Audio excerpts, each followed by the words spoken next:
Hello everyone, welcome to Lumberjack Live. I'm Lucas Quintero-Romanowski. And I'm Louis Holzberg.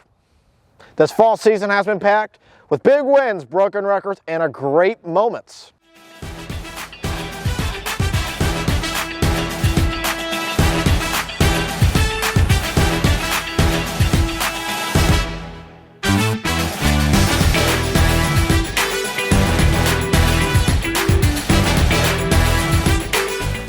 First off, the football team started off the year on fire, winning their first 5 games and finishing off the season with the first winning record since 2008, while also putting up 40-plus points in each of the first 3 games. A big part of that effort was senior quarterback Zachary Lutz, shattering the single-season passing touchdown record with 29.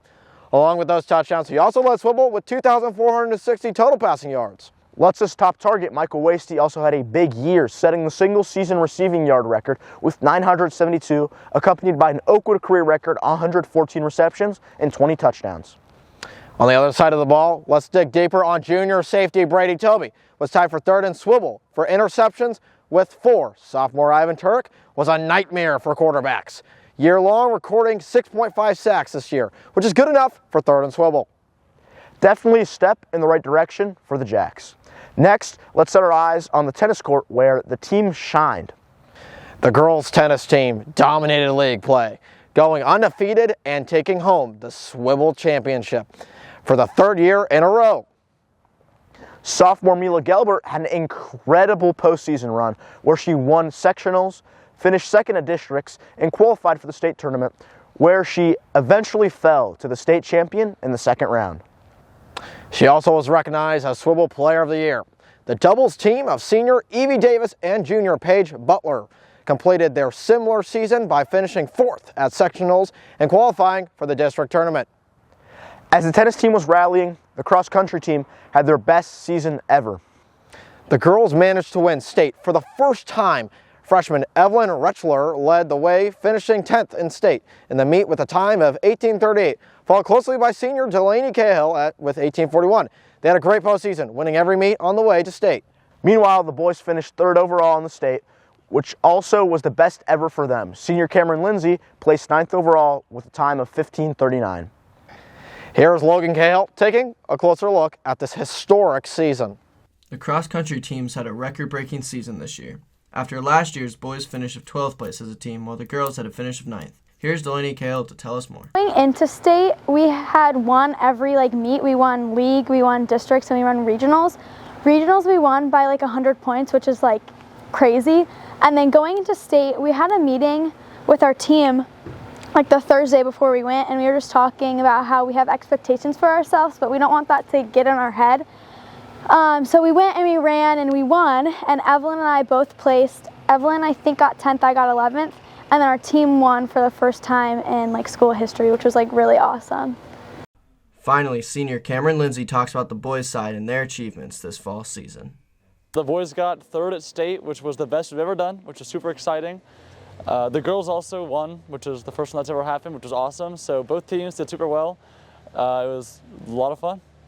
This has been Logan Cahill for the X Media, signing off. On the volleyball court, the girls went 16-9 and made it to their first ever district final, marking the best season in the program's history. In Swivel, freshman Labiro Paige Greaser ranked 4th in both digs and aces, and senior setter Berkeley Parker was 5th in assists. Senior middle blocker Evie Connor led Swivel in blocks with 71.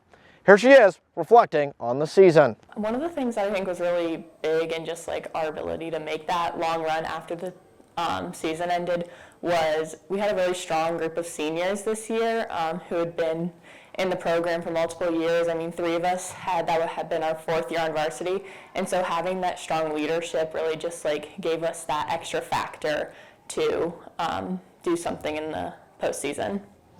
Down at Lane, the boys soccer team had another successful season. The team made it to the district finals once again this year, finishing with a record of 14-2-2. They won Swivel after going undefeated in league play. Part of the success this year can be accredited to Swivel Player of the Year Charlie Hem, and exemplary leadership by head coach Ryan Conley, who earned Coach of the Year honors. Junior goalkeeper Carson Franklin capped off the season ranked 2nd in the league in shutouts with 9.6. Staying out at Lane, the girls soccer team had their most successful campaign ever. I mean, the girls team had a phenomenal season, going undefeated in league play and finishing 18-3-1. The team went to their first ever regional final this year after winning districts for not one, but the second straight year in a row. Goalkeeper Cameron Camacho was outstanding, finishing second in shutouts with 17 and fourth in saves with 182. Leading the historic run was Coach of the Year, Marcus Rickson. I went to check out what made this team so successful. The girls' soccer team just completed their most successful season ever. Part of the success can be attributed to their teamwork. I think one of the reasons we've been so successful this year is because we're so united on the team. I feel like we all get along really well, and I feel like we just know how to play with each other. Another key piece this year was the defense, which earned 17 total shutouts. Good enough for second and Swivel. We've had a really strong back line, and they're all returning varsity players, and as well as our keeper, Shady. She was new last year, and she really just does not get scored on ever. The Jills started off the season rolling with an 11-game unbeaten streak where they scored 30 goals and only let in 2. Starting with a really strong streak is kind of like a big expectation to keep that undefeated streak going. And going into each game, like not looking towards the end of the season, but just playing one game at a time. Naturally, staying locked in for each game can start to become tough. I think this year our hardest challenge has been making sure we don't play down to our opponent's level. Like when we play worse teams or not as good teams, we don't score as many goals as against good teams because we think it's not as important, or we just aren't able to connect. Head coach Marcus Rickson has helped the players stay focused. I think our coach really keeps us in check and keeps us humble a little bit with that. He tells us that obviously we're good players, but we're only as good as the outcome of the game, so we have to keep scoring and keep winning games. The team took that message to heart, winning games all the way up to the regional finals, concluding the best season in their history. This has been Lucas Quintero Romanowski for the Axe Media. Another team with broken records this year is field hockey. They had a stellar regular season, finishing 9-8 before entering the playoffs and being eliminated in the first round. Senior forward Abigail Hyatt broke the all-time goal record this year, ending her career with 74 goals. Miriam Siff took a closer look at Abby's accomplishment. As we move deeper into fall, senior Abigail Hyatt's last season of field hockey at Oakwood comes to a close. I think I grew a lot with attitude and skill, and being able to take my field hockey playing to the college level over the 4 years. Definitely a lot of growth. This year, Abby broke an athletic record for most goals scored in a season. So the record was set to 60 from Peanut Johnson, who ended up playing at Ohio State, and I've now set it at 74. It was pretty crazy, something I've been wanting since freshman year that I thought I could see myself getting to, and getting there senior year was a big accomplishment. Though she describes the season as being different from what the team expected, Abigail and the team finished off their season strong. Our hard work and dedication to make it to get out what we got was very, very incredible from the team. For the Axe Media, this is Miriam Siff, signing off. Out on the golf course, the girls team won their first swivel title ever, posting a score of 793 at the swivel tournament. Senior Caroline Rowley finished 4th overall at the tournament with a score of 187, which complemented the rest of the year's solid play, culminating in her Player of the Year award. The team's success was in no small part due to head coach Paul Stone, who received Coach of the Year for his efforts. Here is Ethan Lippincott with Caroline Rowley on the playbook.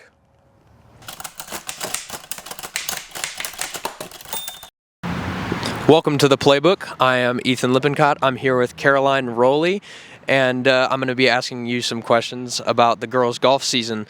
What were some goals you set for yourself this year? I honestly just wanted to have a great senior season and play some great golf along the way. All right, and how does it feel to be a swivel champion? It feels amazing. It's the first swivel title for Oakwood girls golf, so hopefully we can win some more, and yeah, it feels amazing to celebrate with all my great teammates. And lastly, what is something you gained throughout the season? Definitely mental toughness with golf. it can be a very mentally challenging sport. So I think throughout the 4 years, obviously gaining skill, mental toughness is definitely an important part. And that was a great interview. I'm Ethan Lippincott from Lumberjack Live on the Playbook, signing off. For our final team today, the boys golf team had another solid season where they were able to advance the district tournament. The most impressive performance this year came at sectionals, where the team earned 4th place at combined for a total score of 331, led by junior Eddie McCarthy, who shot a 79, good enough for the 9th overall on the day. The season ended in the district tournament as the boys were unable to qualify for the regional tournament. All around, Lucas, you could say this season could go down in Oakwood's history as one of the best ever, and at very least the fall season to remember. Looking ahead, a lot of winter sports teams had postseason success, but one team in particular is trying to repeat a deep postseason run with a familiar face back leading the program. Here is Lewis with the story. Fresh off a swivel 4-peat and last year's district champions, the Oakwood Lumberjacks are back with unfinished business, driven by talent, momentum, and the hunger to keep their dynasty rolling. We got to keep going this year. It means a lot. We've got a lot of great players these last couple of years, and we're going to keep that legacy going and keep winning. I've been working on the 3-ball with Drew Wasty a little bit. He's been teaching me his tricks, so they should be going down this year. This season, I'm just trying to be a team player, help the team get as many wins as possible, just do whatever I can to win. Help me really find my role on the team and help me deal with the physicality and speed of stronger players and bigger players through practice and going against them head-to-head in practice. Coach Paul Stone returns to coach Oakwood basketball. Well, Coach Short did a great job. He decided he doesn't want to be in education anymore, which is totally understandable. And then I found out the position came up, and I had to make a decision if I was physically ready to come back, because I've had some knee surgery over the years. And it's like a puzzle piece. You got to figure out what pieces fit together. And so this group right here has been nothing but amazing in practice. Their work ethic, their sense of humor, which I appreciate, and they come ready every day to go fight in practice. Catch the Jacks' first game at Tecumseh on November 26th. This is Lewis Holzberg with the Oakwood Axe Media. Make sure to check out our website at ohsxmedia.org and our Instagram and TikTok at ohsxmedia. Be on the lookout for our upcoming winter sports coverage. And as always, remember to axe to the max.